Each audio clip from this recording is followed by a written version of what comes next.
Lord, I am not worthy that you should come under my roof. Only say the word, and my servant will be healed. Who said that? Anyone knows? The centurion. And centurion is from which? Rome. Okay, yes. So the Roman centurion said that. And today, we have used it in our communion rite, isn't it? We use it before we receive the Holy Communion.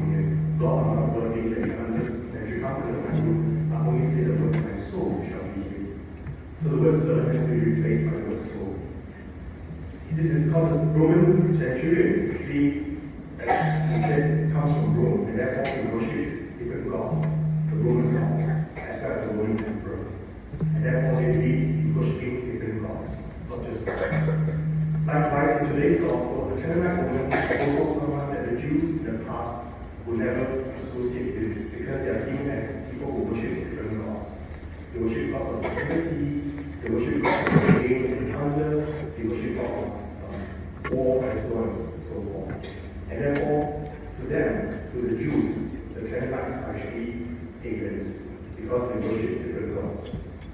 And here today, the one that shows faith in Jesus is a woman who is not of the Jewish faith, not from Judaism. She belongs to the Canaanite tribe. In fact, in today's gospel, the first part begins with Jesus left Nazareth and recruited the region of Tyre and Sidon.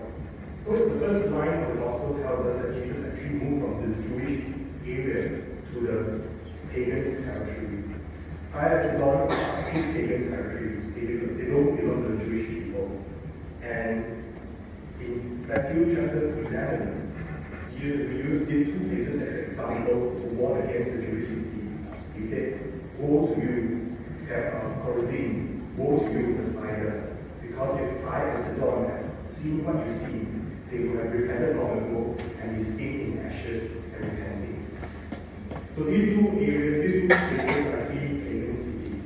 And yet Jesus used them as an example to show the Jewish people how great faith can be shown outside the Jewish tribe.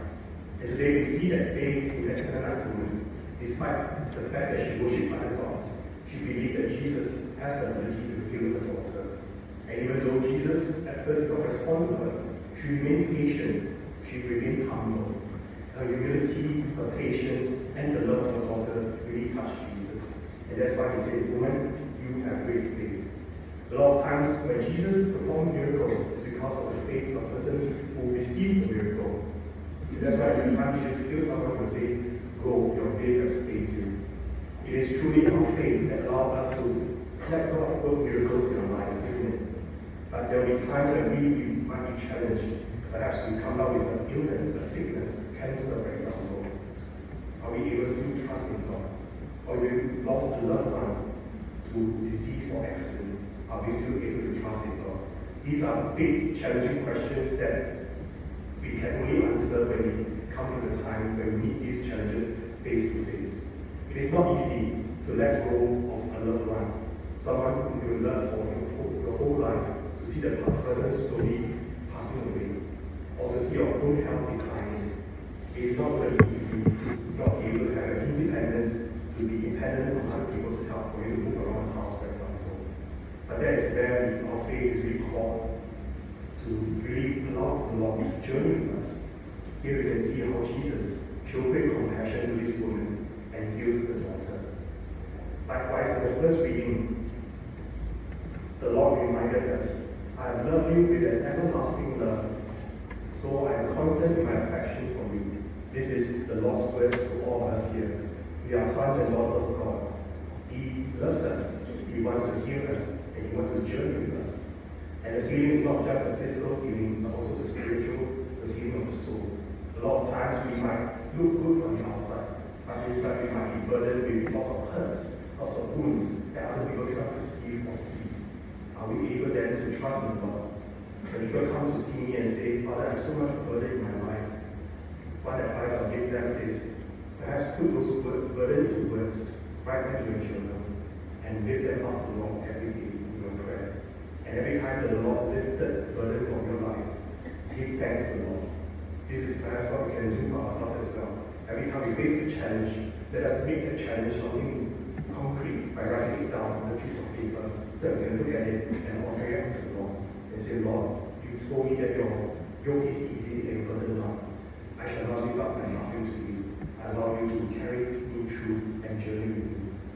So let us pray that we continue to trust in the Lord, even in times of difficulties, even when our life are challenged, even when we are in the bottom of the pit. We know that there's only way up, and that's through the Lord.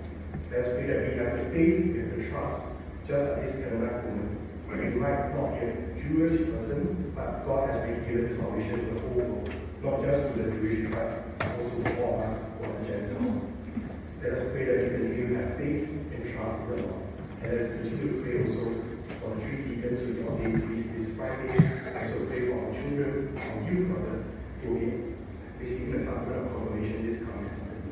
Let's pray that faith continue to be part of their life.